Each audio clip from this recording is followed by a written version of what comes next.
Entonces, ¿qué fue lo que provocó la resurrección de Jesús? ¿Cuáles fueron las reacciones que provocó el hecho de que Jesús hubiera resucitado? Y la conclusión es que lo que provocó fue dudas, temor, incertidumbre. Dudas, temor e incertidumbre. Buenos días, mis queridos hermanos. Les habla el pastor Víctor Hugo Juárez, compartiendo los pensamientos devocionales del día de hoy.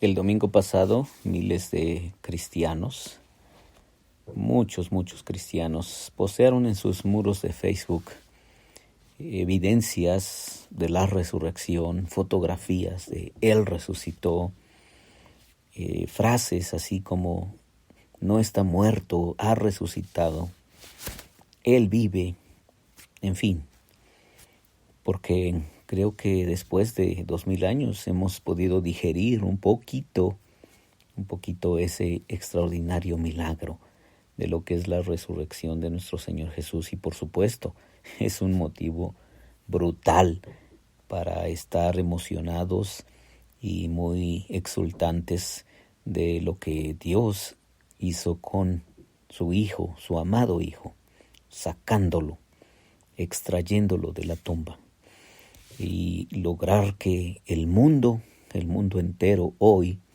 se conmocione alrededor de la presencia de Jesús de Nazaret. Pero déjame regresar a la palabra de Dios y ver justamente lo que mencionábamos al principio de este devocional. Lo que provocó es todo lo contrario en los primeros días.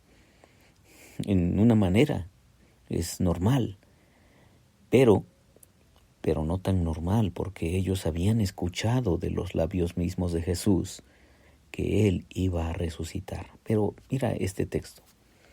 Marcos capítulo 16, versículo 14, dice así.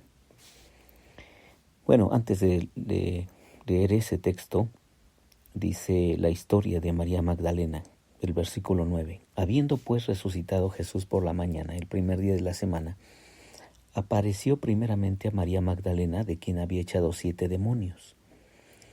Yendo ella, lo hizo saber a los que habían estado con él, que estaban tristes y llorando. Ellos, cuando oyeron que vivía y que había sido visto por ella, no lo creyeron. Déjame recalcar este último versículo, el versículo 11 de Marcos capítulo 16. Ellos, cuando oyeron que vivía y que había sido visto por ella, no le creyeron. Sí, definitivamente que no es tan fácil creer algo tan extraordinario, algo tan brutalmente renovador, porque jamás nadie había regresado de la muerte de esa forma tan increíble como nuestro Señor Jesús. Ahora fíjate esta otra historia, esta narrativa también es muy interesante. Dice el versículo 12 de Marcos 16, perdón. Pero después apareció en otra forma a 2 de ellos que iban de camino yendo al campo. Ellos fueron y lo hicieron saber a los otros, y ni aun a ellos creyeron. Ni aun a ellos creyeron. Y luego, ahora sí el versículo 14. Finalmente se apareció a los 11 mismos, estando ellos sentados a la mesa, y les reprochó su incredulidad y dureza de corazón, porque no habían creído a los que le habían visto resucitado.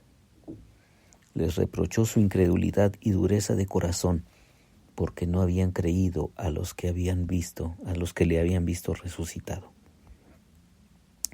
Y llegamos entonces al meollo del hoyo, al mero punto, al punto crítico. ¿Cuál es el problema entonces?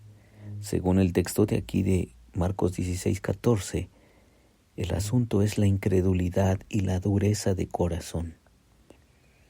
Y como te dije en otro devocional, la Biblia está escrita para ser nuestro espejo, para que nos veamos allí nosotros representados, tú y yo.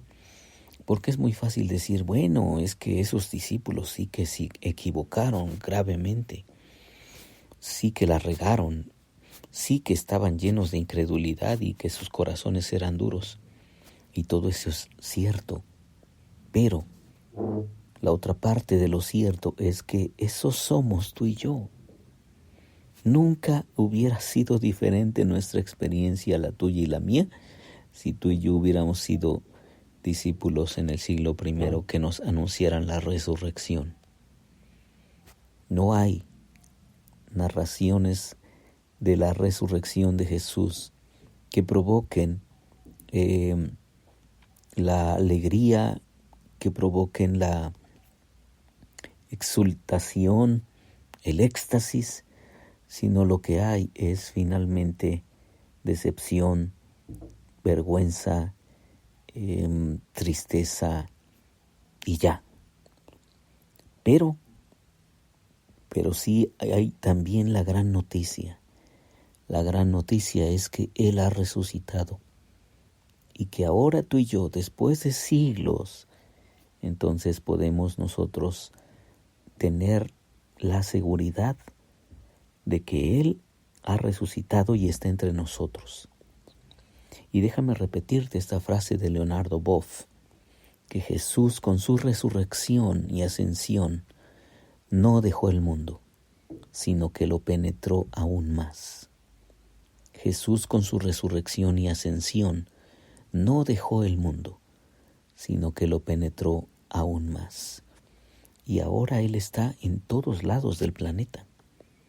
Cuando era un humano como tú y yo, pues estaba solamente limitado a recorrer Galilea, Judea, Jerusalén y a ser conocido allá.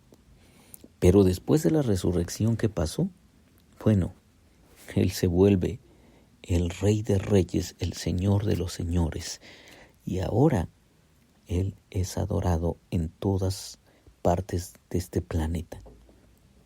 Sí, después de siglos hemos aprendido a disfrutar y a celebrar la resurrección. Después de siglos nos ha caído el 20 de que Él está vivo y de que Él está presente, de que Él escucha nuestras oraciones y que Él escucha nuestro clamor, aunque estemos llenos de incredulidad y de que nuestro corazón sea duro. Sí, claro, eso no ha cambiado en el discípulo del siglo XXI. Los discípulos actuales, los que seguimos a Jesús, también todavía tenemos un corazón muy duro y un corazón muy lleno de incredulidad. Creo que son las cosas que podemos aprender de la resurrección de Jesús, que necesitamos seguir en esta terapia espiritual, pidiéndole a Dios que arranque todos los días de nuestra vida esa incredulidad. Dios nos dice algo y de repente lo creemos por unos cuantos minutos, pero después se nos olvida.